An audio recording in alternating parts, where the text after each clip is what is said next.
Your vision, your voice.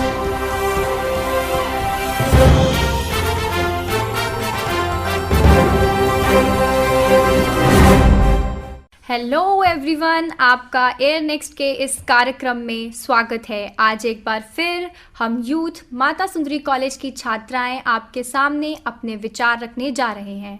मैं Ayushi Mata Sundari college के bachelor of elementary education की 3rd ईयर स्टूडेंट हूँ। मैं अपने डिपार्टमेंट की वाइस प्रेसिडेंट हूँ। अब मेरे साथियों से जानते हैं उनके बारे में। नमस्ते, मेरा नाम साक्षी सिंह है। मैं 3rd ईयर साइकोलॉजी ऑनर्स की स्टूडेंट हूँ। मैं अपने कॉलेज की सेक्रेटरी, साथ ही साथ अपने स्पोर्ट्स डिपार्टमेंट की भी सेक्रेटरी हूँ। मैंने 2 नेशनल्स खेले हुए हैं, साथ ही साथ कॉलेज से कई डिस्ट्रिक्ट्स एंड स्टेट भी खेले हुए हैं। हेलो फ्रेंड्स, मैं ईशाना हूँ। मैं B.El.Ed department 4th year final year की छात्रा हूँ। मैं अपने डिपार्टमेंट की प्रेसिडेंट भी हूँ। मेरे को बच्चों के साथ रहना, उनसे कुछ सीखना, उनको सिखाना, इसमें बहुत रुचि है। साथ ही साथ मैं एक भरतनाट्यम डांसर भी हूँ। मैंने अपना विशारद पूर्ण भरतनाट्यम में कंप्लीट करा हुआ है। बहुत से स्टेजेस पर मैंने भरतनाट्यम को परफॉर्म भी किया हुआ है। हेलो दोस्तों, मेरा नाम अनुष्का गुप्ता है। मैं बीकॉम ऑनर्स फाइनल ईयर की छात्रा हूँ और मैं अपने स्पोर्ट्स डिपार्टमेंट की जॉइंट सेक्रेटरी भी हूँ। मैं खेलों में बहुत रुचि रखती हूँ। मेरा खेल वॉलीबॉल है। यह मैंने नेशनल लेवल पे खेला हुआ है और इसमें गोल्ड मेडल भी प्राप्त किया था। हेलो दोस्तों, मेरा नाम जैस्मिन है। मैं बीएलएड के 2nd ईयर में हूँ। मुझे बच्चों के साथ समय बिताना, उनके साथ बातें करना बहुत पसंद है और साथ ही पढ़ाना भी। तो मैं अपना ये पैशन इस कोर्स के ज़रिए पूरा कर रही हूँ। My name is Srishti Nagar and I am from BA program Economics and History in 2nd year. I am an NCC cadet who is always keen in sports and other fun activities. तो दोस्तों, ये तो था हम सबका introduction. तो आज हम जिस विषय पर बात करने वाले हैं वो यह है कि युवाओं के स्वस्थ व्यवहार और समस्याओं का समाधान, जिसको और अगर मैं एलैबोरेट करके बताऊं, health behaviours and problems among youth. शुरू करते हैं आज का डिस्कशन। तो सबसे पहले तो मैं साक्षी आपसे पूछना चाहूंगी कि आप स्वास्थ्य से, हेल्थ बिहेवियर से और यूथ से आप क्या समझती हैं, जो हमारा टॉपिक है आज का। जैसा कि आपने बोला, हमारा टॉपिक है हेल्थ बिहेवियर अमंग यूथ। तो इसमें हमारे सबसे इम्पोर्टेंट 3 वर्ड्स आ रहे हैं, health, health behaviour and youth. मैं सबसे पहले हेल्थ पे डिस्कस करना चाहूँगी। अभी भी देखा जाए तो लोग ये सोचते हैं कि हेल्थ का मतलब होता है बीमारी, दुर्बलता, बट हेल्थ का मतलब ये नहीं है। हेल्थ का मतलब होता है physical, mental and social wellbeing, जो आज के लोगों को अभी भी इंफॉर्मेशन नहीं है इसके रिगार्डिंग। जो दूसरी वर्ड है वो है हेल्थ बिहेवियर, यानी कि स्वास्थ्य व्यवहार, और इसे जिसमें लोग खुद की हेल्थ को मेंटेन करते हैं। इसके लिए मैं एग्जाम्पल देना चाहूँगी। मैं खुद एक स्पोर्ट्स प्लेयर हूँ। मेरी डेली रूटीन में बहुत सारी फिजिकल एक्टिविटीज़ करने के साथ साथ प्रॉपर डाइट लेती हूँ और हाइजीन के भी ध्यान रखती हूँ, जैसे कि मैं मेंटेन हमेशा अपने आप को और अपने हेल्थ को करती हूँ। तीसरी जो कि हमारी वर्ड है वो है यूथ। यूथ जैसे कि आप और हम आज के टाइम में जीवन में इस स्टेज पे सबसे महत्वपूर्ण मानते हैं। अगर यूथ के स्वास्थ्य के देखा जाए तो 4 चीज़ें काफ़ी इम्पॉर्टेंट है: physical, psychological, physiological and behaviour changes. अगर देखा जाए तो इसके साथ ही साथ यूथ में सोशल इंटरेक्शन, रिलेशनशिप पैटर्न, और जैसे हम अपने परिवार और दोस्तों के साथ मेंटेन करते हैं, और उससे आज के डेट में हम उससे दूर भी होते जा रहे हैं। थैंक यू वेरी मच साक्षी। तो जैसा अभी हम सबको साक्षी ने बताया कि कई ऐसे फैक्टर्स हैं जो हम लोगों की यूथ के हेल्थ बिहेवियर्स को अफेक्ट करते हैं। तो अनुष्का, आपने बताया था कि आप भी एक स्पोर्ट्स वुमेन हैं, आप भी स्पोर्ट्स खेलती हैं। तो उन्होंने बोला कि कोग्निटिव हेल्थ जो है वो भी बहुत मेजर रोल प्ले करती है। तो आपका उस पर क्या कहना है? हाँ जी आयुषी, यू आर राइट। मैं वॉलीबॉल खेलती हूँ एंड मैं पिछले 7 साल से खेल रही हूँ। तो अगर मैं अपनी बात करूँ तो जैसे मैंने देखा है कि स्पोर्ट्स की वजह से हमारा केवल शारीरिक विकास नहीं होता बल्कि मानसिक विकास भी होता है। जैसे हम मैचेस खेलते हैं तो जरूरी नहीं हम हमेशा जीते, बहुत बार हम हारते भी हैं, जिसकी वजह से हमें फेलियर को डील करना आ जाता है। जब हम मैच खेलते हैं तो जीतने का, अच्छा परफॉर्म करने का बहुत प्रेशर होता है। हमारे दिमाग को ट्रेनिंग मिलती है और जल्दी स्ट्रेस, एंजाइटी जैसी चीजों का शिकार नहीं बनता। स्पोर्ट जैसी एक्टिविटीज हमें फिजिकली और मेंटली दोनों तरीके से स्ट्रांग बनाती है। बहुत बहुत शुक्रिया आपका अनुष्का, आपने बहुत अच्छे से बताया हम लोगों को।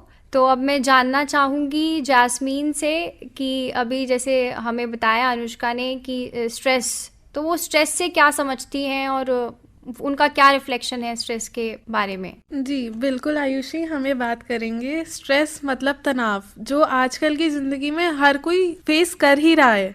हम लोग चाहे पढ़ाई की बात करें, चाहे बिजनेस की बात करें, चाहे बच्चे की बात करें, चाहे बूढ़े की बात करें, हम लोग सब में देख सकते हैं सबकी ज़िंदगी में तनाव तो है ही। और ये मेरी ज़िंदगी में भी है। जब कोरोना वायरस आया था तो हमारा सारा जो स्कूलिंग थी, जो हमारी फर्स्ट ईयर कॉलेज का था, वो बिल्कुल ऑनलाइन हो गया था कि हम लोग सब फ़ोन पे हैं, सब बातें कर रहे हैं, फ़ोन पे ही हो रहा है सब। चाहे एग्ज़ाम भी जो लिए गए थे हमारे, वो भी फ़ोन पे लिए गए थे।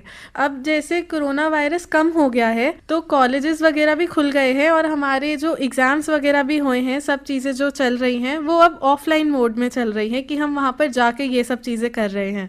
तो हमारा जो अब एग्ज़ाम हुआ था उसका इतना ज़्यादा हमें तनाव हो गया था, और मेरे को ही नहीं सबको हो गया था, क्योंकि वो एक आदत छूट गई थी लिखने की, जिसका कहीं ना कहीं इम्पैक्ट हुआ। जो उसका असर आया वो मेरी बॉडी पे भी आया, मेरे माइंड पे भी आया, क्योंकि जब तनाव में रहते हैं तो ना किसी से बात करने का मन करता है, ना खाने पीने का मन करता है। तो उसकी वजह से कहीं ना कहीं अपने परिवार से भी, अपने दोस्तों से भी पीछे हो गए, क्योंकि बात नहीं हो पा रही थी, हम वो चीज़ें अपनी बाहर नहीं निकाल पा रहे थे। तो इसका इम्पैक्ट बहुत होता है। तो हमें ये करना चाहिए कि अगर हमें तनाव भी हो रहा हो तो हमें बातचीत करनी चाहिए। हम गाने भी सुन सकते हैं उसके लिए, इससे हम अच्छा फील करें और बहुत ही मोटिवेटेड रहे। मेरा अगला सवाल है सृष्टि से, जो कि एक एनसीसी कैडेट हैं। तो वो बहुत बेहतरी से हमें बता पाएंगी कि उनका कितना रिगरस ट्रेनिंग रहता है डेली का, और क्या क्या चैलेंजेस उनको फेस करने को मिलते हैं रोजाना। तो प्लीज सृष्टि, गो अहेड। जी बिल्कुल, आपने बिल्कुल सही कहा कि जैसा कि हमारी एनसीसी ट्रेनिंग में होता है, हम रोज़ सुबह 7:30 बजे कॉलेज रेगुलर आ जाते हैं। फिर हमारी ऑन ग्राउंड ट्रेनिंग शुरू होती है, जिसमें हमारी परेड से लेकर ग्रुप डिस्कशंस तक हर एक पर्सनालिटी डेवलपमेंट का ध्यान रखा जाता है। और जैसा कि आज हम यहाँ पे बात कर रहे हैं यूथ डेवलपमेंट और हेल्थ बिहेवियर से रिलेटेड, जैसा मेरे पीयर्स ने कहा कि physical health is important for a person's development, but in my point of view it is not only the single criteria which impacts the personality. एक अच्छी development सिर्फ फिजिकली ही नहीं, मेंटली भी होती है। Actually nowadays mental health plays a very crucial role. Mental health includes emotional, psychological and social well-being. Thank you so much Srishti. अब मैं ईशाना से पूछना चाहूँगी कि उनके क्या रिफ्लेक्शंस हैं इस बारे में। जी बिल्कुल आयुषी, जैसे अभी हम सब ये कोरोना के टाइम से निकले ही हैं, तो उसमें सिर्फ मेंटल नहीं, फिजिकल हेल्थ भी बहुत इंपॉर्टेंट रोल प्ले करती है। अगर देखा जाए तो पहले हम कितने एक्टिव रहा करते थे कितनी चीज़ें करने में, और हम उतने ही अब आलस की तरफ जाते हैं, हम लेजी हो जाते हैं, हमारी बॉडी को आराम ज़्यादा चाहिए होता है। तो वही सेम हमारे माइंड के साथ भी है, क्या वो इतना सोचना नहीं चाहता, उसको सब कुछ बना बनाया अपने सामने चाहिए। जब सोचने की बारी आती है तो वो थक जाता है और वो कहीं ना कहीं भागने की राह ढूंढता है। तो ऐसे ही अगर मैं अपने बारे में बताऊं, जो कोविड के टाइम पे मैंने फेस करा, मैं जैसे भरतनाट्यम डांसर हूं, मैंने आपको बताया ही है, तो उसमें सबसे बड़ी बात यही थी कि प्रैक्टिस बहुत कम हो गई थी, क्योंकि पता है कि कहीं जाना नहीं है, घर पर ही हैं और घर पे नई नई चीज़ें बन रही थी। तो फिजिकल हेल्थ तो थी ही साथ फिजिकल का इम्पैक्ट मेंटल पे भी होता है। तो जहाँ फिजिकल हेल्थ का लैक हो रहा था, वहीं मेंटल हेल्थ भी इफेक्ट हो रही थी। मैं बहुत परेशान हो जाती, जैसे अभी जैस्मिन ने बताया स्ट्रेस के बारे में कि अब फिजिकल एक्टिविटी नहीं हो रही, तो वो एक स्ट्रेस का रीज़न बन जाता था। जी शाना, बिल्कुल बिल्कुल सही कहा आपने। तो आजकल हम बहुत ज़्यादा एक सोशल प्लेटफॉर्म के बारे में बहुत ज़्यादा हम सुन रहे हैं, क्योंकि कोविड में हम इतने टाइम तक घर में रहे, तो सोशल प्लेटफॉर्म पे बहुत ज़्यादा कई लोग एक्टिव हुए। तो सोशल मीडिया क्या रोल प्ले करता है हमारे हेल्थ बिहेवियर में, इस बारे में अनुष्का हमें अपनी राय दें। हाँ जी आयुषी, आपने बिल्कुल सही कहा। अकेलेपन की वजह से बहुत जल्दी लोग एंजाइटी और डिप्रेशन का शिकार हो जाते हैं। लोग सोशल मीडिया प्लेटफॉर्म पे डिपेंड हो गए हैं। अकेलेपन के कारण वह इन प्लेटफॉर्म पर ज़्यादा समय बिताना पसंद करते हैं। यह सोशल मीडिया या फिर मूवीज यूथ के माइंड पर सबसे ज़्यादा असर करती है। इसके नए नए ट्रेंड्स और लोगों से इन्फ्लुएंस होकर लोग उन्हें कॉपी करने लगते हैं। इसकी वजह से लोग दिखावा ज़्यादा करते हैं और असल ज़िंदगी में परेशान रहते हैं। जी बिल्कुल, एकदम सही कहा। तो अब मैं जानना चाहूँगी साक्षी से कि वो इस बारे में क्या कहना चाहती हैं। मेरा मानना है यूथ को लेके कि यूथ एक ऐसी नाजुक चरण में है जिसे हम जैसे ढाले वो वैसे ढल जाती है। कोविड के टाइम इतने ज़्यादा इंटरनेट यूजेस हुए हैं, सोशल मीडिया यूजेस हुए हैं। हम लोग डेली ऑनलाइन क्लासेस ले रहे थे क्योंकि फिजिकली हम किसी से इंटरेक्ट नहीं कर पा रहे थे। सुबह से देखा जाए और रात तक हम दिन भर अपने फ़ोन से यूज़ कर रहे थे। अगर हम देखा जाए तो वेब सीरीज़ हो देखना हो, चाहे हमें ऑनलाइन क्लासेस लेना हो, चाहे हमें बुक्स पढ़ना हो, चाहे वो कुछ भी करना हो, हम सारी चीज़ें ही ऑनलाइन कर रहे थे। वेब सीरीज़ से भी काफ़ी बच्चों को गलत इन्फ्लुएंस हुआ है, तो कहीं ना कहीं पॉजिटिव भी इन्फ्लुएंस हुआ है हमारे यूथ को। कहीं ना कहीं अगर देखा जाए तो लोग अर्निंग भी कमाने लगे हैं अपने इस सोशल मीडिया प्लेटफॉर्म से। तो कहीं ना कहीं देखा जाए तो बच्चे इतने ज़्यादा एडिक्ट हो चुके हैं कि वो उस चीज़ को, ट्रेंड को अपनाने के लिए किसी भी हद तक जा सकते। बिल्कुल, जैसे फोमो आजकल चल रहा है ना, फियर ऑफ मिसिंग आउट। तो अगर मैंने ट्रेंड कोई सीरीज नहीं देखी तो मैं मिस आउट हो जाऊंगी। हाँ जी, मैं आपके बात से बिल्कुल एग्री करती हूँ। तो ईशाना, ऐसा लग रहा है कि आप बहुत ज़्यादा एक्साइटेड हैं इस बारे में चर्चा करने के लिए। तो हम जानना चाहते हैं ईशाना से कि आप क्या कहना चाहती हैं इस बारे में। सोशल मीडिया से इतना मेरा कोई वास्ता है नहीं। मैं ज़्यादातर सब तभी फ़ोन चालू करती हूँ या सोशल मीडिया देखती हूँ जब मेरे पास बहुत टाइम हो, जो काफ़ी मुश्किल है आज के टाइम में।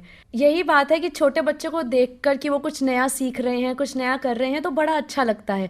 पर वहीं कहीं ना कहीं मुझे भी लगता है कि अगर वो ये कर सकते हैं तो मैं क्यों नहीं। So it's a positive competition जो मैं अपने अंदर देख पाती हूँ सोशल मीडिया को लेकर। और आप सबने बिल्कुल सही बताया कि उसका बहुत नेगेटिव इम्पैक्ट भी है कि हम बहुत बार पढ़ाई को स्किप कर कर, एक यूथ जैसे भी पढ़ाई या जॉब की एज में है, तो उसको स्किप कर कर सीरीज पे टाइम ज़्यादा स्पेंड कर देते हैं। या शायद हम ये देखते हैं कि हम कहाँ से भागे किसी कोने में और सब अपने अंदर और अपने फ़ोन के साथ ही रहें।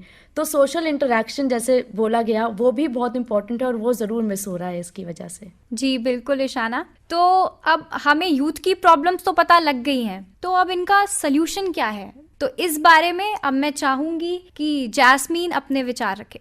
तो ये दिक्कत मेरे साथ भी है। मेरे को रात को जब सोना होता है तो मैं फ़ोन देखने लग जाती हूँ। तो इसको कम करने के लिए मैंने ये करा है कि मैं अपना स्क्रीन टाइम अब लिमिट कर देती हूँ कि इतने बजे के बाद मैंने फ़ोन नहीं उठाना। मैं उसको कोने में रख देती हूँ कि अब मैं इसको यूज़ नहीं करूँगी। मैं जो बातें करनी होती है वो अपने परिवार वालों के साथ बैठकर करती हूँ, उनसे शेयर करती हूँ। तो वो काफ़ी एक स्ट्रेस रिलीवर चीज़ हो जाती है मेरे लिए। और गाने सुनने चाहिए, वो मैं फ़ोन पे नहीं सुनती, पहले सुन के उसको रख देती हूँ और फिर वो दिमाग में रहता है। तो वो एक शांत रहता है दिमाग, कि जब आपके दिमाग में कुछ नहीं चल रहा होता तो आपको नींद भी अच्छी आती है। जी जैस्मीन, आपने बिल्कुल ठीक कहा। एयर नेक्स्ट पे आगे बढ़ते हुए हम सारी छात्राएं माता सुंदरी कॉलेज से जिस विषय पे बात कर रही थी, जो कि है युवाओं के स्वास्थ्य व्यवहार और समस्याओं के बारे में, आगे इस चर्चा को लेकर जा रहे हैं। तो ईशाना, मैं चाहूँगी कि अब आप मुझे कुछ बताएं इसके बारे में। मैं अगर सॉल्यूशन के बारे में बात करूं तो मेरे पास एक बहुत आसान सा सॉल्यूशन है कि हम सब कॉलेज में अभी पढ़ रहे हैं और कॉलेज में बहुत से ऐसे इवेंट्स, बहुत सारे ऐसे कॉम्पिटिशन्स या कल्चरल प्रोग्राम्स होते हैं जिसमें हम अगर पार्टिसिपेट करें तो फिजिकल, मेंटल, सोशल हर टाइप की हेल्थ उसमें कवर होती है जो हमारी बेटर हो सकती है। और साथ ही साथ अगर मैं अपने प्रोफेशन को लूँ, अपने कोर्स को लूँ, तो वहाँ पे बच्चों को पढ़ाना, उनके साथ रहना, वो भी एक बहुत इंपॉर्टेंट फैक्टर प्ले करता है कि वहाँ पे भी जाके उनके साथ उनके जैसा बन जाने से मेंटल हेल्थ पे बहुत हेल्प करता है। आगे वॉलंटियर वर्क भी हम लोग कर सकते हैं कॉलेज के द्वारा, इंडिविजुअल लेवल पे जैसे हम सब करते ही हैं, आगे भी इसको और बढ़ा सकते हैं अपने, और दोस्तों को भी इनकरेज कर सकते हैं। अगर मैं अपने कॉलेज के बारे में बात करूँ तो बहुत सारे ऐसे प्रोग्राम्स और बहुत सारे ऐसे टॉक्स रखे जाते हैं जो अंडर प्रिविलेज जितने भी स्टूडेंट्स होते हैं उनको आगे लाने के लिए, उनको नया एक प्लेटफॉर्म देने के लिए भी वो हेल्प करते हैं। जी बिल्कुल इशाना, मुझे अभी भी याद है कि जब लॉकडाउन के बाद एकदम से कॉलेज खुला था और इतने सारे इवेंट्स लगातार हमारी प्रिंसिपल मैम ने ऑर्गेनाइज करे थे, तो क्या ही माहौल होता था कॉलेज का, एकदम रौनक रहती थी। तो अब बात करना चाहती हूँ मैं सृष्टि से मेंटल हेल्थ के बारे में ही। मेरे हिसाब से किसी भी इंसान की मानसिक स्थिति उतनी ही इम्पोर्टेंट है जितनी उसकी फिजिकल हेल्थ। बट अनफॉर्चुनेटली 2022 में भी आजकल मेंटल हेल्थ को एज अ जोक कंसिडर किया जाता है। आपकी जानकारी के लिए बता दूं कि लास्ट ईयर इंडिया में कोविड से ज़्यादा डेथ सुसाइड से हुई। तो ये एक बहुत बड़ा मुद्दा है जिसके बारे में हमें बात करनी चाहिए। मैं सृष्टि की बात से सहमत हूँ। तनाव में आके जो आजकल के युवा हैं वो सब्सटेंस अब्यूज़ यानी कि मादक पदार्थ के काफ़ी इन्फ्लुएंस में आ जाते हैं।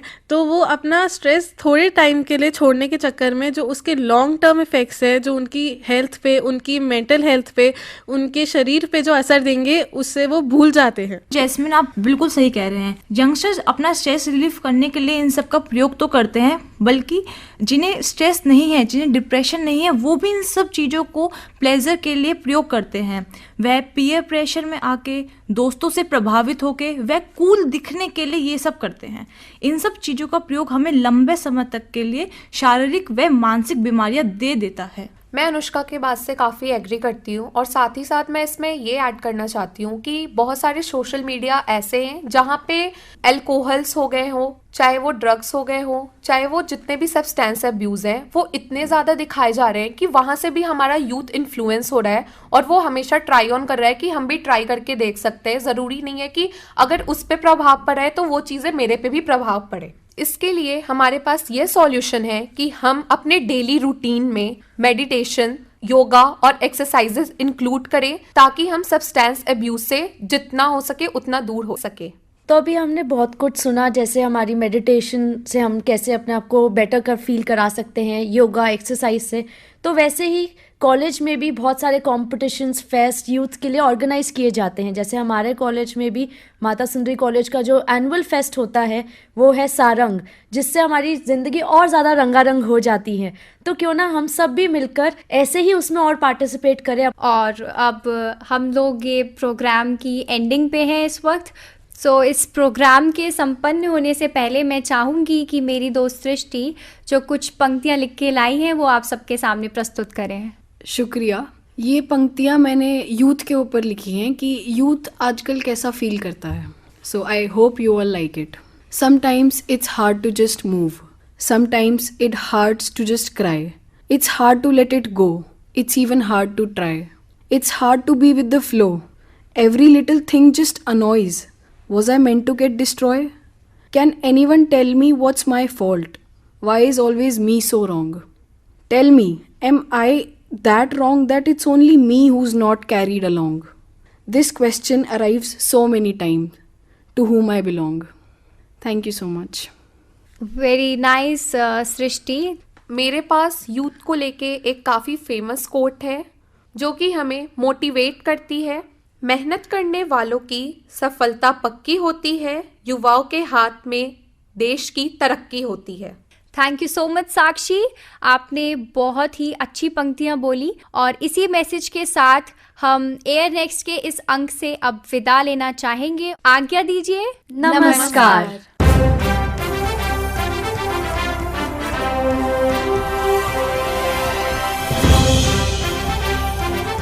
Air Next.